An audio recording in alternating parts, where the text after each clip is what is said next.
If you're a socially anxious person, you might be that way forever. Now, trust me, that doesn't sound as bad as it.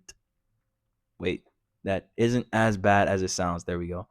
And by the end of this video, you're going to think the exact same thing, right? What I didn't mention is that just because you are a socially anxious person, well, this is about me. So just because I'm a socially anxious person, that doesn't mean that I do things out of social anxiety. I would only call myself socially anxious because of how my thoughts are. I hope this applies to a bunch of other people. I could speak for myself and say that for 17 years, shyness and social anxiety was the king of my brain. And I just believed so deeply that I was just cursed and that I couldn't make friends, and I didn't spawn in with the right loot. You know what I mean? Like everybody else had a gold scar and I was rocking a gray AR. You feel me? Where did the Fortnite lingo come from? Okay, for 17 years I've been shy, and then for 1 year all of a sudden I want to be confident. And now my brain is like, who do you think you are? And admit you're in danger. Who are you talking to right now?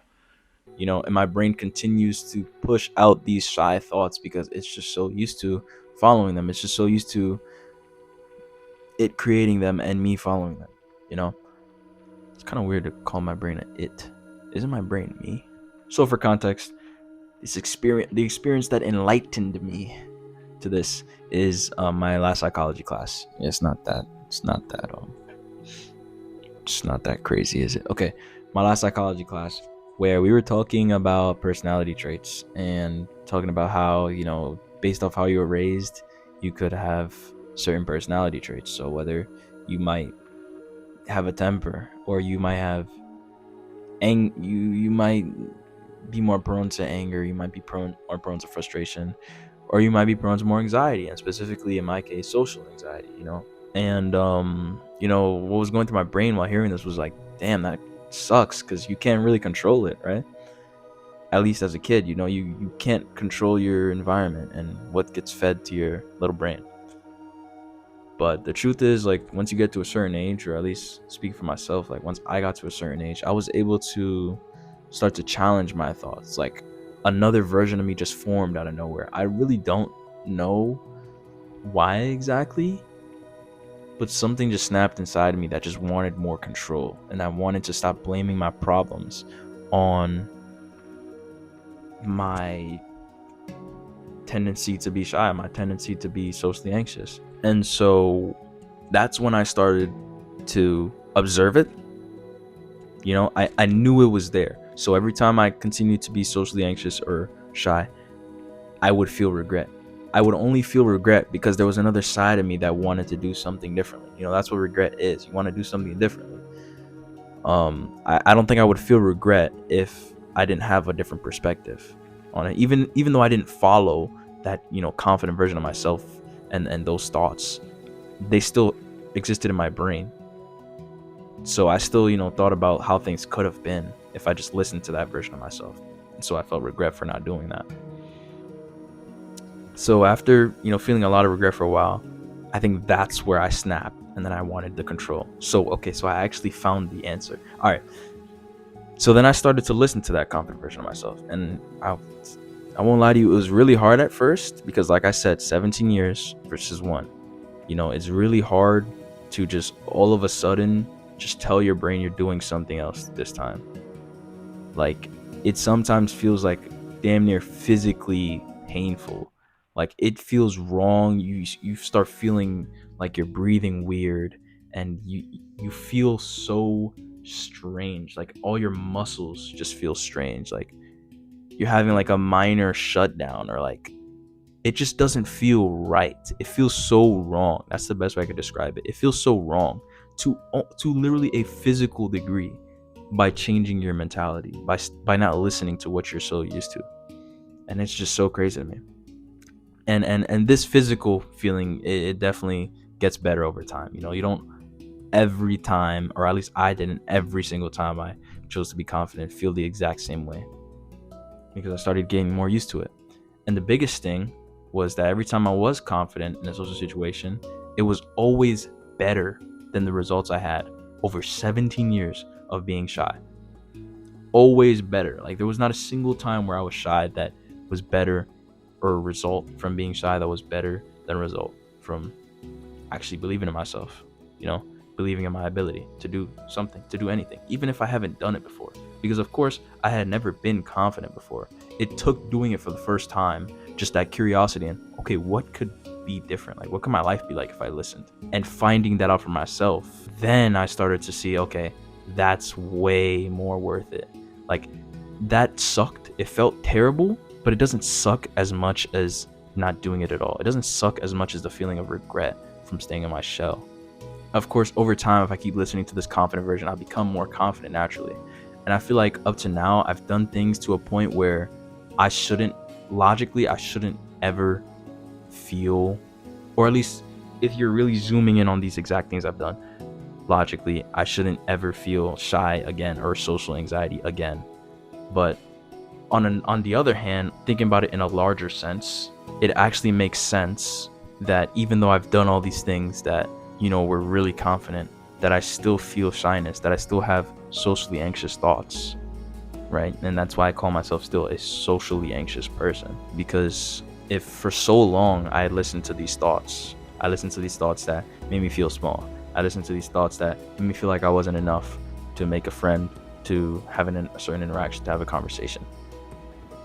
What that does, it just creates this overwhelming, it gives it so much power over me because I listen to it so much and I'm so used to following it. So that familiarity is like its power. To be honest, the only difference from back then and now is that the thoughts are smaller and less powerful because they still come up like last time. It's just that, like I said, I can step back, look at them, and realize I don't want to choose this way. Realize that, okay, I am not my thoughts. I can sit back and choose which thought to follow instead of just be doomed to follow whatever pops into my head. That would actually be really bad. If somebody pisses you off and you do the first thing on your mind, that would be a catastrophe, okay? So if we know we can control ourselves in that way, or at least I knew, why did I for some reason think that these socially anxious thoughts deserve special treatment?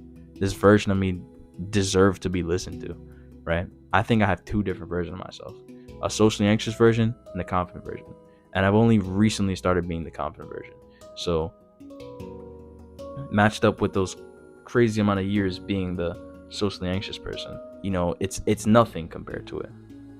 The only thing that is much more is the results.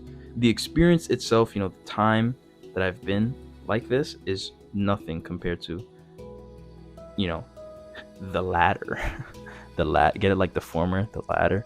All right, anyways, it's nothing compared to it, but the results are so much more powerful. The results is really what keeps me going, you know, knowing that I can make somebody laugh, I can make somebody smile, and I can make somebody's day is way more impactful than just thinking I just missed out on so many opportunities and thinking I just continue to waste potential, you know, because I deep inside, even the shy version of me just knew, or at least this confident version of me existed, but just really was way smaller.